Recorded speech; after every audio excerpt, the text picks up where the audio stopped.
Doctor ortho, अब दर्द भी घुटने टेकेगा।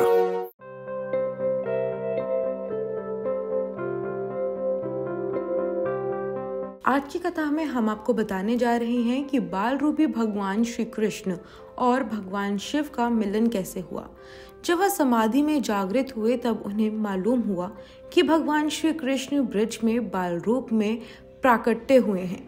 इससे बाबा भोलेनाथ ने बाल कृष्ण के दर्शन के लिए विचार किया। भगवान शिव जी ने जोगी साधु का स्वांग सजा और अपने दो गण श्रृंगी भृंगी को भी अपना शिष्य बनाकर साथ चल दिए।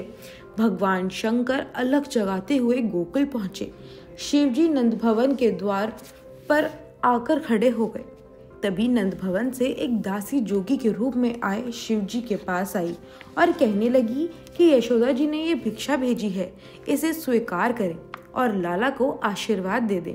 शिव जी बोले, मैं भिक्षा नहीं लूंगा। गोकुल में यशोदा जी के घर बालक का जन्म हुआ है, मैं उनके दर्शन के लिए आया हूँ, मुझे लाला का दर्शन करना है।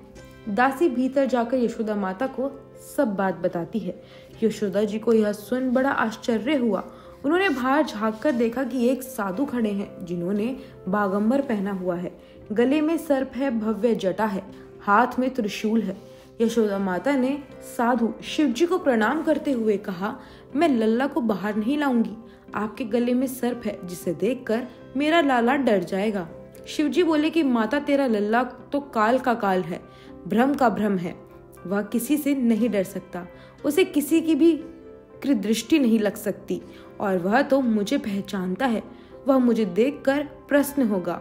माँ, मैं लल्ला के दर्शन के बिना ना ही पानी पीऊंगा और ना ही यहाँ से जाऊंगा और यहीं आपके आंगन में समाधि लगाकर बैठ जाऊंगा। आज भी नंदगांव में नंद भवन के बाहर आश्वेर महादेव का मंदिर है, जहाँ शिव जी श्री कृष्ण के दर्शन के लिए बैठे थे।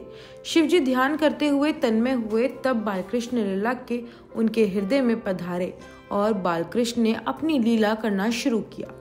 बालकृष्ण ने जोर जोर से रोना शुरू कर दिया। माता यशोदा ने उन्हें दूध झूला झुलाया, खिलौने आदि देकर चुप कराने की बहुत कोशिश की, परंतु लीला घर चुप नहीं हुए।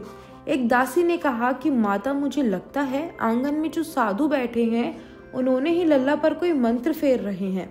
जब माता यशोदा ने शांडिल्य ऋषि को लाला की नजर उतारने के लिए बुलाया, शांडिल्य ऋषि समझ गए कि भगवान शंकर की कृष्ण जी के बाल स्वरूप के दर्शन के लिए आए हैं।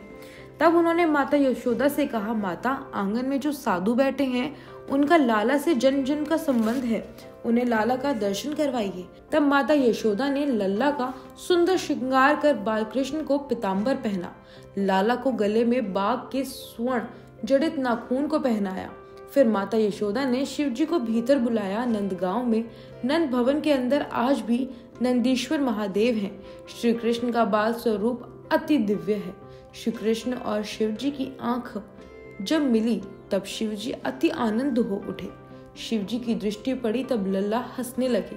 ये देख माता यशोदा को आश्चर्य हुआ कि अभी तो लाला इतना रो रहा था, अब हंसने लगा। माता ने शिव जी को प्रणाम किया और लल्ला को शिव जी की गोद में दे दिया। माता यशोदा ने शिव जी से लाला को नजर न लगने का मंत्र देने को कहा। जोगी रूपी शिव जी ने लल्ला की नजर उतारी और बालकृष्ण को गोद में लेकर नंद भवन के आंगन में नाचने लगे। पूरा नंदगांव शिवमय बन गया। आज भी ऐसा प्रतीत लगता है जैसे नंदगांव पहाड़ पर है और नीचे से दर्शन करने पर भगवान शंकर बैठे हैं। शिव जी योगीश्वर हैं और श्री कृष्ण योगेश्वर हैं।